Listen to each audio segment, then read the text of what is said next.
All right, everybody, so let's dig into what tools you should have when you bring that young dog or that puppy home for the first time. We're gonna go over these tools, what they are, how to use it, and the best part is, guys, this can be on a budget, and we're gonna get you started off on the right foot. So the first thing that I'm gonna show you is what we call a place board. So a place board is just simply a place that we want our dog to be able to get on, and then we want them to stay on there until we ask them to get off. So the significance of the board itself is it clearly defines the area that we're asking our dog to get on, okay? So how this works is that, for our hunting dogs, this is a great tool for steadiness, especially if you're a waterfowl hunter, if you're a duck hunter or a goose hunter, you want your dog being steady and at your side until all the shooting is done before you send your dog out for that retrieve. The biggest reason is safety. If your dog stays behind the gun barrels when they're going off, it's obviously a much safer place for them to be rather than out in front. The second thing is efficiency. If your dog is in one place watching the birds fall, they can be much more successful picking up multiple birds rather than if they're out there chasing the first bird they see fall, they're not even seeing number 2, number 3, number 4. So it's a much more difficult task for the dog to be able to achieve when they come back with that first bird. So steadiness is important. If you are in the situation that, hey, my dog is a family member with me all the time, even maybe you're not even looking for a hunting dog. Most of our dogs, like my personal dogs, they're family members 365 days a year. Well, this is a 365-day-a-year opportunity here because with a place board, I can go to, my son's t-ball game. I can go to, my daughter's soccer game. I can go to, the local brewery. And if I bring one of these boards and sit my dog on there, my dog understands I'm not to leave this area, and it's clearly defined. The definition is very important because we want to be black and white. We want to teach these dogs this is right, getting off is wrong, and so clearly defining the area helps them understand that, and you can expedite your training through that. So the two styles of boards I have here is one that we'd consider more of a hunting style stand because it sits up higher. This is for if you're hunting in water, the water could be obviously up to here, the dog stays dry, the dog stays comfortable, and it's a really easy one to move into any environment. The legs move, so if you're on uneven ground, it can be adaptable and make sure that your dog is successful with it. The other one here would be more of a cot style, okay? So you see these short little legs. You can see when I set it down, it doesn't stand up, it's not invasive as far as your space go, doesn't take up much, but again, it's still clearly defined. If we were just to put maybe a rug down, it's not as easily recognizable to the dog that on is where is right and off is wrong. So when we make the correction when we're teaching the dogs and say no place, if it's again clearly defined, the dog can understand it that much quicker. Now up here, it's even more defined, right? Because if the dog comes off it, they're gonna actually get off or jump down, which that jumping down is an exaggerated movement. We can make the correction, bring them back up here and be really successful with it. So these two are great tools. For me, the biggest application that we see with our clients is something like this or this, but something like this in the house and the mailman's at the door. The FedEx driver, UPS driver, I swear I have a package showing up to my house every day. If your dog is one to go meet the person at the door, bark, bark, bark, bark, bark, get super excited, how great would it be to have a place that you could say, Duke, place. He goes, sits up on his board, he knows he's not supposed to move, you can go take care of what's at the door, and then not have be fighting the dog back, and then you can come back, release the dog to be off. Again, just controlling the environment, controlling the dog. It's a great tool and one that I think you'd be really happy to integrate into your training back at home. So having that ready to go, you can start this with treats. It's really easy. The dogs pick up on it. I think it's a great tool for anyone to be able to use here. So moving on, what we're going to move to is one tool that I think is very, very important and one that I do believe is misused. And the reason I say misused is because the kennel, or the crate as I call it, is not meant to be a punishment. I think too often it's the dog does something naughty, you get frustrated, you scold the dog and you put them in there almost like, hey, you're going into timeout because I'm too frustrated to deal with you right now. Well, naturally, if you do that, the dog is going to associate this negatively. They don't want to be in this, they don't want to be around this because this is the place that I go for as a punishment. I want this to be the opposite. I want this to be a place that the dog loves to go into. And the reason I want them to love this is because this is going to be their safe place. Okay, so I travel a lot. It doesn't matter what hotel I'm staying at, what hunting lodge I'm in, what new environment. This is going to be consistent. This is going to be the place that my dog knows, hey, this is my spot. I can be comfortable. I can relax. I don't have to be nervous. I don't have to be on edge. I don't have to wonder where I am. This is consistent. So that's number one. The second thing, and probably even more important, is safety. So we love the Lucky Duck kennels because they're 5-star crash test rated, meaning that this is the safest place for your dog to travel. If your dog is loose in the cab with you, is sitting in the back seat, heaven forbid you get into an accident, that dog is not going to be buckled in like you and is likely going to get hurt, potentially worse, depending on how bad the accident is. So how do we positively associate this rather than negatively like we talked before? Well, we make this to where we do fun things in here. So we'll start treat training. We'll start getting them going in there, giving them treats. If your dog is food motivated, we love feeding the dog in here. Make it to be where they want to go in here. If you have a very food motivated dog and you feed them in the kennel here, I promise you, you do this a few times, you're gonna start filling that dish up and they're gonna run in here and sit in there and be, all right, mom, all right, dad, let's go, let's feed me. That's that positive association that we want. So this is a very great tool that you can start this day one when you get your puppy or young dog home. Day one, you can start getting them acclimated to this, and this is gonna be a great tool for you going forward for the rest of that dog's life.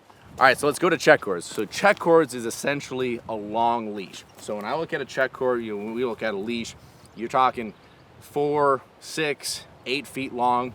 Check cords are going to be anywhere from 20 to 30 to 50 feet long. Why this is such a great tool, again, from a young dog or a puppy standpoint, is that when I look at my puppy specifically, when I'm teaching my puppy, I have a rule that my number one rule in their life is I never give a command that I can't reinforce. So I'll give you the example that comes up a lot. The dog is in the backyard, you're in your underwear, you're letting the dog out, you go to the bathroom and you say, Duke, come here. Duke, come. Duke, come in here. And Duke's looking at you going, well, I know mom or dad's yelling at me, but I don't want to come in, I want to go do this. And they keep doing what they want to do. How this works with the check cord is when we let the dog out, same situation, right?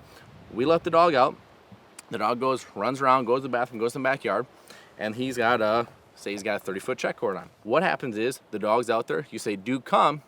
And if Duke doesn't come, you just grab this cord, reel him in, and say, Duke, come. And you're reinforcing the command, letting him know he has to do it. Why this is so important is because what happens is, over time, if you have to physically go out and get Duke over and over again, Duke's gonna start thinking, hey, let's play a fun game called Keep Away. And by the time you actually catch Duke, you're probably very frustrated, you're irritated, and Duke has learned nothing, at least nothing positive, in that process. Now, why I have 2 different styles of check cords out here is because these are the 2 types of styles you find. This rope material, I do think there's a benefit of having a stiffer rope, especially as I'm getting older with the dogs who want to do a little more technical training.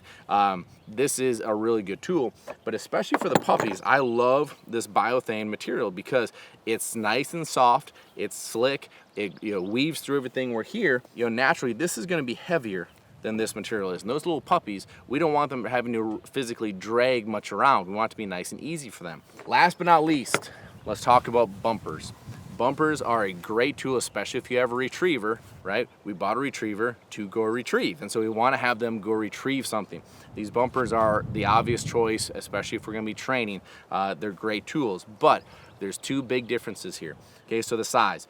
Why we're talking about size, especially with puppies, when you bring that puppy home, you want to make sure you're tossing something for them that they can actually manage. This little ball of fur, he's not 60 pounds yet, he doesn't have a full-grown mouth or body size, so we don't want to throw him a full-size duck or a full-size goose bumper and be like, all right, dude, go get it.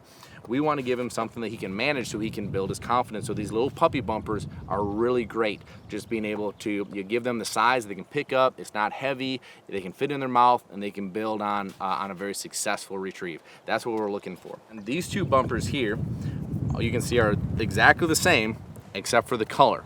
I want to go over this because oftentimes this little tidbit right here can often be the determining factor of if your dog is being successful with your training or not. Oftentimes we hear people get orange because I'm a hunter, I think of orange, I can see it, so I want to use orange. And that's great. But what you may not know is that a dog sees in hues and shades very differently than we see. And a dog sees orange as a very difficult color to distinguish, specifically against a green background. So if you're using orange in this green field behind me here, your dog is not going to be able to see this, at least not very easily. So if we're throwing something, we call it a mark. We throw a mark for our dog. We want them to use their eyes. We want them to see it. We want them to go be successful. We don't want to use orange. We want to use white. White gives them the best option or the best availability to use their eyes and to go be successful with that. So the question then becomes, well, why do you even have orange? So as you get further along in your training, you start doing blind retrieves, which is the dog doesn't know where it is, and we're gonna send them in a teamwork fashion, send them out, use a whistle to stop them, cast them back and forth, cast them back to it. This is what we're going to want to use in the orange color because we don't want them using their eyes in that case. So there is a place for this, but white is what we're going to really rely on with our marking as we progress forward, especially through these early stages of training. So another tool that we're going to use is a whistle. Now, the whistle, it really doesn't matter to me what whistle you choose. There's a lot of different ones out there. There's normal referee style whistle, there are mega whistles, there's British whistles, there's silent whistles, there's all sorts of whistles. What I'm going to say is the number one thing when you're using a whistle is be consistent. Don't be switching up the tones, don't be switching up the noises, because that whistle is essentially going to be a way for you to verbally, if you will, communicate with your dog at a distance. It's quick, it's sharp, it's easy for the dog to hear. You can communicate with them at any distance with that whistle, which is great. But if you start switching up that tone, I'm gonna go from a mega whistle to a silent whistle to a British whistle. They're all so different that it's almost like switching a language up. It's like speaking English, then your French, then your Spanish, and it just is it can be confusing for a dog. An older dog might handle it a little better, but especially as you're teaching, be consistent. If you get a whistle, maybe get one or two in case you misplace one or lose one, so you know it's the same pitch, the same tone, the same sound. That will really help your dog move through the whistle training. So as we go over all these great tools, what I think is so neat about this is that this is not a bank breaking type of scenario where you need to go get all this stuff, because although I love the Lucky Duck kennel, you could get a very cheaper kennel at a local store that'll do you just fine. These boards, you don't have to get specifically these boards. You could get, like I've used old tires and just put old plywood on it, and that's a place board. The bumpers, I've used paint rollers, right? So even though the premise of these are all very important, you don't have to go break the bank doing this. You can be very successful using the premise that we're using in these tools, but also using what works for you to get the most out of the dog. For me, the best thing about all these tools here is all of these tools, if you use them the right way, are going to help your dog have just quite frankly, a happier life. They're going to get to go more places, they're going to get to do more things, and you're going to have a much better relationship with your dog.